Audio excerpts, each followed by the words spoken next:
What's going on, guys? Welcome back to the channel, or if you're new here, welcome. I'm the Wolfman, coming to you live from my home. Didn't get a hotel room this time, but I am at the Virginia Film Festival. Here's my press badge.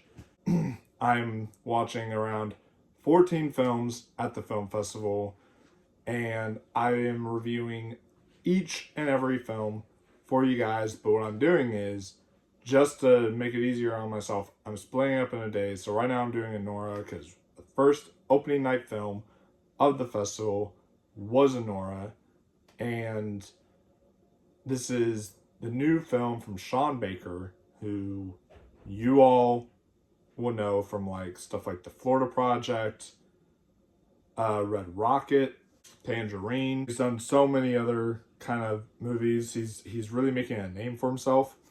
But this is like the first time where he's finally going into like a mainstream landscape, in the sense of now he's getting Academy recognition. Now he finally won the Palme d'Or at Cannes. Now he's finally getting this kind of populist acclaim to him, while still making films that are, like what Sean Baker makes. He's not like going outside of his wheelhouse to get to that level of acclaim.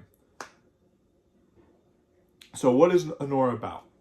Anora is basically Mikey Madison plays the character of Annie, aka Anora, and she is a sex worker who meets this Russian kid, and because she knows Russian, they bond. And she's from New York, but she knows Russian. So they bond, and then a relationship starts to grow. And from that, there's certain things that happen. Like in the trailer, you'll see they get married. And then it turns out that the marriage was not allowed to happen. It was like an illegal marriage or something. So that is something that comes into play later. And a bunch of shenanigans happens. This almost feels like Sean Baker's answer to something like After Hours, where he gives you sort of a zany One Crazy Night story, but it's also a lot more layered and more nuanced than After Hours is. The way he writes these characters, he writes all of his characters as if you just plucked them out of real life and you threw them into a movie like Anora. And I'm just always fascinated with the way he writes them, how he writes comedy, especially, and just how especially with this film, he makes such a zany and wacky comedic choices. Like, this film goes for the jugular, but it never loses sight of what makes it emotionally resonant. And I feel that's why we're able to connect as much as we do to the ending. When I saw this, I saw it in a packed house, sold out, at the festival. People were laughing in unison. They were like cheering at some of the things that happened. And then the ending happened. Everyone was so shook by what happened at the ending that we were just silent. There was a moment of pause before the applauding happened.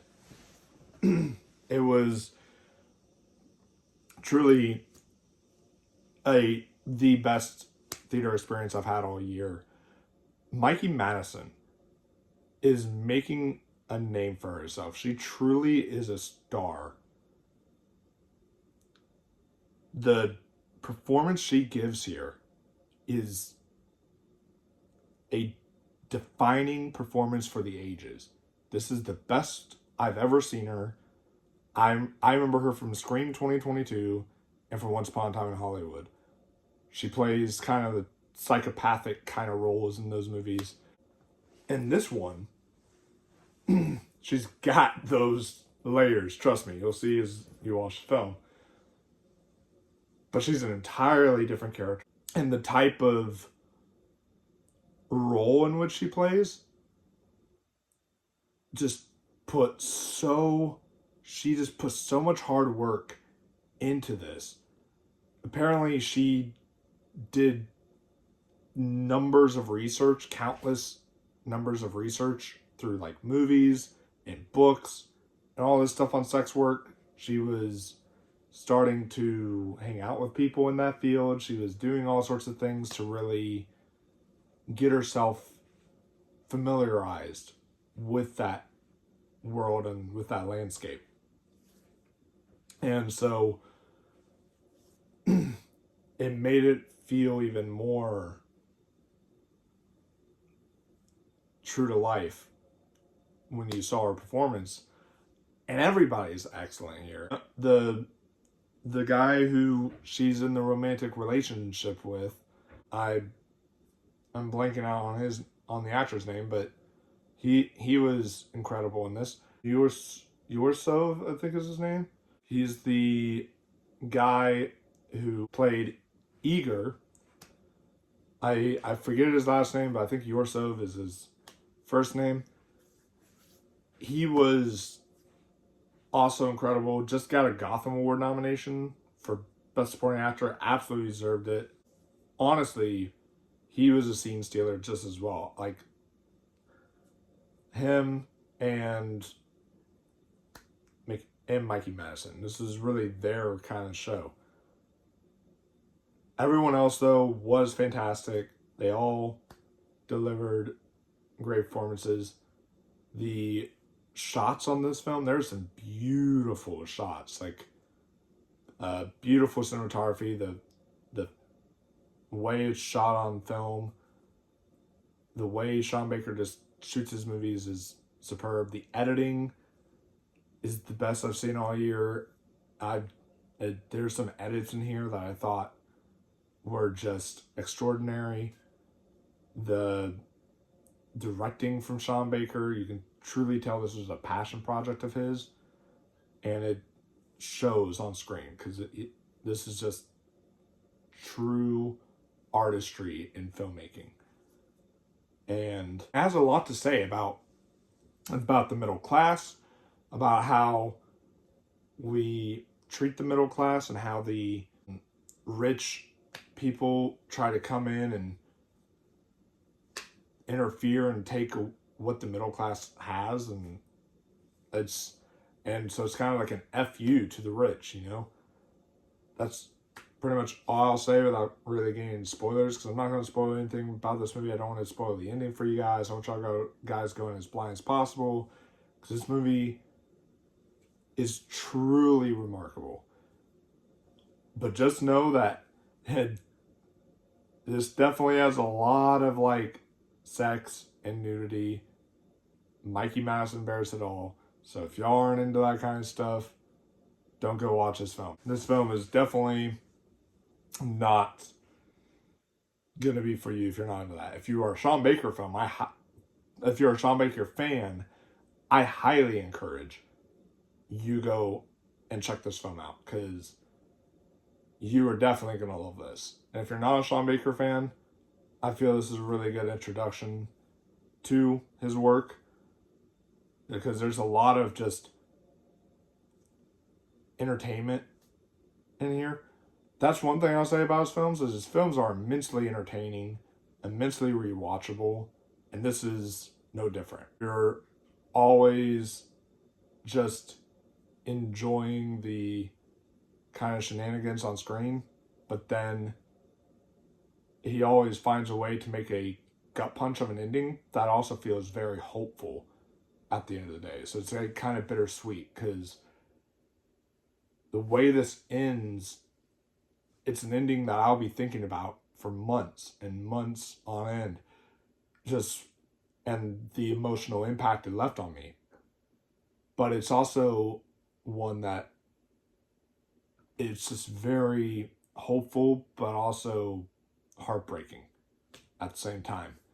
And I just am so fascinated by that. And I'm so fascinated by the worlds he creates, and especially the locations that were scouted out for this. There's like clubs they go to, there's like a restaurant they go to, there's like all sorts of different areas they go to, and every location feels like a character in and of itself. And that's just really brilliant. And he just breathes life into his movies, and these characters just breathe life onto screen. And I was utterly blown away by it, and can't wait to watch it again. This is one that it's out in select theaters now, and it's gonna be coming worldwide in early November, I believe. So once it opens up near you, check it out as soon as you can, because you truly